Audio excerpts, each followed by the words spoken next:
Alright boys, no need to beat around the bush here, we all know why we're here. Time for part 4 of 20 absolutely useless Sonic facts. These things just keep getting more useless as time goes on, so we've got some serious mind-numbing garbage to trudge through this time. But now I've got someone to come along with me and lose brain cells, that being SuperShadix Boom. Hey everyone, SuperShadix Boom here, and thank you so much Bulba Squirtle for having me on board to inform the public about these Sonic facts, in case any of this knowledge is ever needed for Jeopardy! And that would be the world of Warcraft.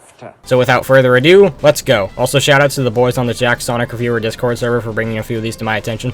Please, if you let me go, I swear you can have the pizza, whatever I brought down. Oh, you're gonna give me the pizza? No. So in 2009, only in France and Spain, there was a special edition of Sonic and the Black Knight you could buy called the Legendary Pack. Why is this pack so legendary, you may ask? Well, because it came with a Wii Remote shell that was a life-size replica of Caliburn. How cool is that? This would be such a cool thing to have nowadays, but as you can guess, it's rare as all hell. Yeah, surprisingly, a special edition of Black Knight that was only released in France and Spain for a limited time is impossible to find. Who would have thought? Yes! Victory is mine! It's a tainted victory! Yes! Tainted victory is mine! In Sonic Runners, the game's menu sound effects were actually ripped straight from Free Riders. Here, take a listen.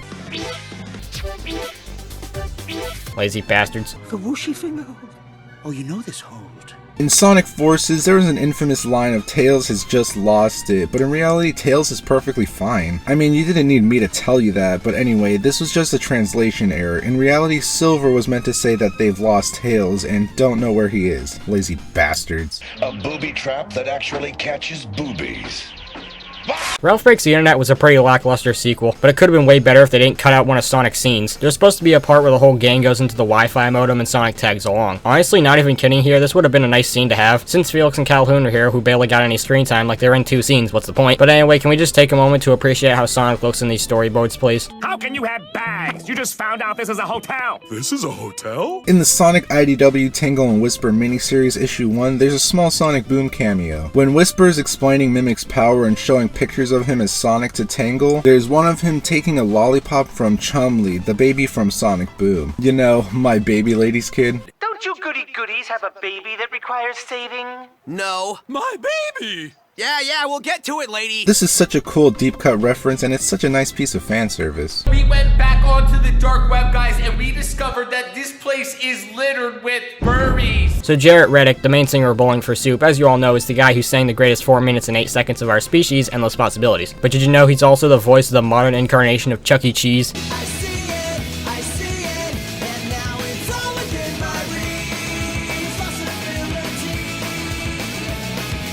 You could win a Sonic Forces console bundle or your very own gaming center, plus tickets and play pass points. Every cup is a winner with over $27 million in prizes at Chuck E. Cheese's. Even Jesus Christ himself came to me earlier today, told me so, asked me to relay the message. Everybody, believe in the OCs. So for the grand partnership between Danica Patrick and SSASRT, Sega had her car completely decked out for the game, complete with the game's logo and Sonic Head. It raced and placed 14th at the O. O'Reilly Auto Parts Challenge in 2012. Plus there was a fat GoDaddy logo next to it, so that's canon now. And the car came out unscathed throughout the whole thing, so unfortunately there are no pictures of this thing wrecked in a fiery inferno. Roxy, don't let her access any of your holes! So a few weeks ago I found this listing on Facebook Taiwan of this strange Sonic backpack. It features exclusive artwork of Sonic kicking a soccer ball while wearing new soccer cleats. I've never seen this art before, so it's kind of weird that it's only on this Taiwanese backpack. Good donuts! Everywhere! In the open world masterpiece Goat Simulator, there's a goat you can unlock based off of the Great Blue one. He's called the Blue Streak, and by pressing a certain button, he'll turn blue, start revving up and spinning in place, and then blast off at super high speeds. In the credits of Sonic Rush, they completely botched I wrote Bella Thorne in the script. They completely botched Bella Hudson's name. Here it's misspelled as Bera Hudson. It's just a simple translation error, but it's still funny. That's no good, despicable son of a To promote Sonic 06, Sega commissioned the behemoth known as the Sonic 06 bus. It's completely decked out with the game's logo and the corresponding Sonic render. This thing's pretty mysterious though, since we only have 2 images of it and nobody has ever reported seeing it in action or where it was. A California-themed theme park to be located in the already California-themed California. Originally, the Sonic Unleashed box art was going to be made using holographic material. It would be one of those effects where if you shift it one way, it changes into another picture, and here it would have been Sonic changing into the Werehog. It was never said why why they didn't use this, but probably because it would be too expensive to produce. Society simply wouldn't function if not for the blimp Yoshi plush. In Sonic Labyrinth and Sonic Blast for the Sega Game Gear, the Japanese manuals had exclusive artwork made for them. They're just some simple doodles that depict both games' stories in 4 panels. But they're such a cool novelty. They have this nice looking sketchy style that perfectly fits right in with Japanese Sonic marketing at the time. It was definitely better than the zebras known as the American manuals. This is a real product! This is sold in stores! In Dawko's WWF charity livestream a while back, we got a bunch of new screenshots from Security Breach, courtesy of Steelwool. However, there's one in particular that looks pretty off if you look at it. Here's one of Monty's golf course where you're inside a giant Monty Head structure, but if you look over here, you can see a giant Monty hologram T-posing in the back. I don't know whether that was intentional, but either way, it's hilarious. Number 15. Back in 1992, to hype up the release of Sonic 2, Sega created this promotional video called Sonic Panic. It's only 9 minutes long, but it tells you basically everything you need to know about the game, the characters, and story. Plus, it has stuff from Yuji Naka as well. This is incredible behind the scenes video of that Japanese Sonic 2 commercial, which is so cool. I wonder where this is now, but most importantly, it cold opens with Sonic and Tails harassing some people who are dressed like Mario and Luigi.